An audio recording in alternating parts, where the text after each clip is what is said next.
This is DLN Shastri journalist investigation team. అందరికీ నమస్కారం అండి. బేతంచెర్ల ప్రముఖులకు అందరికీ హృదయపూర్వక నమస్కారాలు.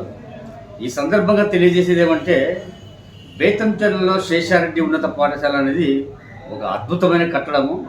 అది మారుమూల ప్రాంతం, అతి పురాతనమైన ఊరికి ప్రధాన రహదారులు లేకుండా వెలివేసినటువంటి గ్రామం. అటువంటి గ్రామంలో అద్భుతమైన కట్టడం కట్టారు, అద్భుతమైన స్కూల్ అది. సో ఈరోజు ఆ స్కూల్ గురించి ఎందుకు చర్చించాల్సి వస్తుందంటే, ఆ స్కూల్ చరిత్ర నుంచి తెరమరుగయ్యే పరిస్థితికి వచ్చేసింది. అదొక కారణము. ఇంకోటి అంటే అద్భుతమైన కళాశాలను పాఠశాలను మనం అందరం కలిసి కొనసాగించాల్సినటువంటి నైతిక బాధ్యత, మొరాలిటీ అంటే బాధ్యత ఉంది. కాబట్టి ఈ సందర్భంగా తెలియజేస్తున్నాను. ప్రతి పూర్వ విద్యార్థి, ఆ స్కూల్లో పనిచేసిన టీచర్ల పిల్లలు చదువుకొని ఒక అద్భుతమైన స్థాయిలో ఉన్నారు. ప్రపంచ దేశాలలో, విదేశాలలో ఉన్నారు, రాష్ట్రాలలో ఉన్నారు. ఒక అద్భుతమైన స్థాయి నుండి ఒక ఉన్నతమైన స్థితికి ఎక్కడి నుంచి వచ్చారంటే ఈ స్కూల్ వేసిన పునాదులే. ఈరోజు ఈ ద్వాదశి లక్ష్మీనాథ శాస్త్రి నిర్భయంగా మాట్లాడుతూ, స్వచ్ఛంగా మాట్లాడగలిగి, ఏతటి సమస్యనైనా ఎక్కడూ తొలుకు బెలుకు లేకుండా నిర్భయంగా నిలుడుకొని మాట్లాడేటువంటి అలవాటు ఎందుకు వచ్చింది, విపరీతంగా మాట్లాడే నైజం ఎక్కడి నుంచి వచ్చిందంటే ఆ స్కూల్లో వేసిన పునాదులే. ఆ స్కూల్లో డిబేట్ అయితేనేమి, ఎస్ఏ కాంపిటీషన్లు అయితేనేమి, అద్భుతమైన నాటకాలు, డ్రామాలు చేసి నేర్పించి డెవలప్ అయిన స్కూలు. విపరీతమైనటువంటి ఉపన్యాసం చెప్పండి, మాట్లాడని చెప్పి ఎంకరేజ్ చేసేవారు టీచర్లు, క్లాసుల్లో చెప్పేవారు. అంత అద్భుతమైన స్కూలు. సో ఈ స్కూల్ యొక్క గౌరవాన్ని కాపాడుకోవాల్సిన ప్రతి ఒక్క బాధ్యత ప్రతి ఒక్కరికి ఉంది.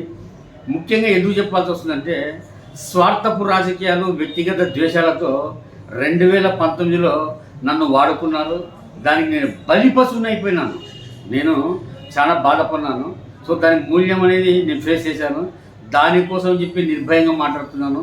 ఈ స్కూల్ వ్యవహారాన్ని వదిలిపెట్టే ప్రశ్నే లేదు.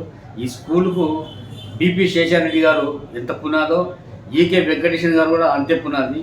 ఈ ఇద్దరు వ్యక్తులకు సహాయ సహకారం అందించింది ద్వాదశి రామకృష్ణయ్య గారు.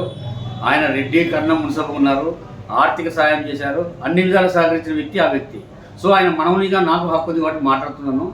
ఈ సందర్భంగా చెప్పేది ఏమంటే, ప్రతి ఒక్క విద్యార్థికి బాధ్యత ఉంది. ప్రతి ఒక్క విద్యార్థికి బాధ్యత ఉంది. ఆ స్కూల్ పూర్వ వైభవానికి తీసుకురావడానికి ప్రతి ఒక్కరికి హక్కు ఉంది. పూర్వ వైభవం అనేది ఎలా ఉండాలంటే, తిరిగి అదే స్కూల్ ఆ స్థాయికి రావాలి, అక్కడ చదువుకోవాలి. అద్భుతమైన స్కూల్ బయటకు రావాలి. ప్లే గ్రౌండ్ ఉంది. అక్కడ ఆ కాలంలోనే కూరగాయలు పండించేవారు టీచర్లు. కూరగాయలు పండించి, పూలు పండించి అందరికీ అమ్మి ఆ డబ్బు వస్తే డెవలప్మెంట్ అంటే సోషల్ వర్క్ కూడా నేర్పించావు. సొసైటీ పోతే ఏ విధంగా ఉండాలి, ఏ విధంగా శ్రమ పడాలి, ఏ విధంగా కష్టపడాలి, 10 మందికి ఏ విధంగా ఉపయోగపడాలి. ఎన్సీసీ ఉండేది, స్కౌట్స్ అండ్ గైడ్స్ ఉండేది. అద్భుతమైన కళాశాల. కళ్ళ ముందర ఆ స్కూల్ మూతపడిపోతుందంటే ప్రతి ఒక్క విద్యార్థికి చెప్పేది ఏమంటే, బాధ్యత ఉంది. అది ఉమ్మడి ఆస్తి, అది గ్రామ ఆస్తి, అది గ్రామానికి తలమానికం. ఈరోజు భారతదేశానికి ఎవరెస్ట్ శిఖరం ఎంతనో, అమెరికాకు స్టాచ్యూ ఆఫ్ లిబర్టీ ఎంతనో, బేతంచెర్లకు శేషారెడ్డి హై స్కూల్ అనేది ఉన్నతమైన స్కూలు. సో ఆ స్కూల్ వైభవాన్ని కాపాడాలి, ఆ ఆస్తిని కాపాడాలి. ఆ ఆస్తి ఉమ్మడి ఆస్తి, బేతంచెర్ల అందరి ఆస్తి. అది 100 సంవత్సరాల కుటుంబం అని చెప్పుకుంటున్న వ్యక్తి ఆస్తి, ఆ గొప్ప మహానుభావుల ఆస్తి, వాళ్ళ వారసులు అయినటువంటి ఈకే వెంకటేశ్వర గారి ఆస్తి, వాళ్ళకు సహకరించినటువంటి ద్వాదశి రామకృష్ణయ్య గారి ఆస్తి. నాకు ఈరోజు లక్షల కోట్లు ఆస్తులు లేకపోవచ్చు, వ్యాపారాలు లేకపోవచ్చు, గొప్పటువంటి సంపద లేకపోవచ్చు, సమాజంలో అనుచరుల వర్గం అన్నీ లేకపోవచ్చు, కానీ దృఢ సంకల్పం ఉంది. ఎక్కడ కూడా కాంప్రమైజ్ కావడం కానీ, వినయంగా ఉండడం కానీ, అబద్ధాలు చెప్పి నటించడం కానీ, ఎదుటి వ్యక్తికి గొప్పతనం చేసి చెప్పేటువంటి నేచర్ లేదు. ఈరోజు ఈ పరిస్థితి కారణం ఏమంటే, ఒక వ్యక్తిని నమ్మించినారు, రోడ్లలో పాలు పోసి ఎత్తుకుంటున్నారు, నువ్వు చేసిన సేవ మూలంగా అని చెప్పి నమ్మించి దారుణమైన పరిస్థితి తీసుకొచ్చారు. కాబట్టి ఉన్నట్టు మాట్లాడండి, వాస్తవం మాట్లాడండి. ఒకవేళ మా దగ్గర కోట్లు డబ్బులు ఉన్నాయి, మేము చాలా గొప్ప ఉన్నాము, మేము పలానా వంశస్థులము, మేము ఇది అని చెప్పి అనుకుంటే చాలా తప్పు. మాట్లాడితే బహిరంగంగా మాట్లాడాలి, ఇలాంటి విమర్శించడం మానుకోండి. వ్యక్తి వెనక మాట మాట్లాడి, వ్యక్తి ముందర వినయంగా నటిస్తూ, వ్యక్తి ఉన్నప్పుడు గొప్పవాడని చెప్పి, వ్యక్తి లేనప్పుడు ఇంకో విధంగా ఉన్నాడని చెప్పడం అది ఆ స్కూల్ నేర్పించిన కల్చర్ కాదు. ఆ కల్చర్ ఎక్కడి నుంచి వచ్చింది? డబ్బులో నుంచి వచ్చింది. డబ్బు ఉన్నప్పుడు ఆ డబ్బును కాపాడుకోవడానికి, ఆ గొప్పతనం కాపాడుకోవడానికి నటిస్తూ వచ్చారు. డబ్బు ఎప్పటికీ శాశ్వతం కాదు. చరిత్రలో చాలా చూసాం. కాబట్టి మన నైతిక బాధ్యత ఏమంటే, స్కూల్ యొక్క గౌరవాన్ని, ఊరి గౌరవాన్ని, బిపి శేషారెడ్డి గౌరవాన్ని, ఈకే వెంకటేశ్వర గౌరవాన్ని, ద్వాదశ రామకృష్ణయ్య గారి సహాయ సహకరించిన వ్యక్తి గౌరవాన్ని, ఊరికి సహాయం చేసిన వ్యక్తుల గౌరవాలను, ఆ స్కూల్కు చందాలిచ్చిన కుటుంబాల గౌరవాలను కాపాడుతున్న బాధ్యత మనందరికీ ఉంది. కాబట్టి ఉమ్మడాస్తి ఆ స్కూల్ అట్లే కొనసాగాలి, ఆ పూర్వవైభవానికి రావాలి. కాబట్టి అందరినీ కోరుతున్నాను, ప్రతి ఒక్క విద్యార్థి బాధ్యత. మేలుకోండి, స్పందించండి.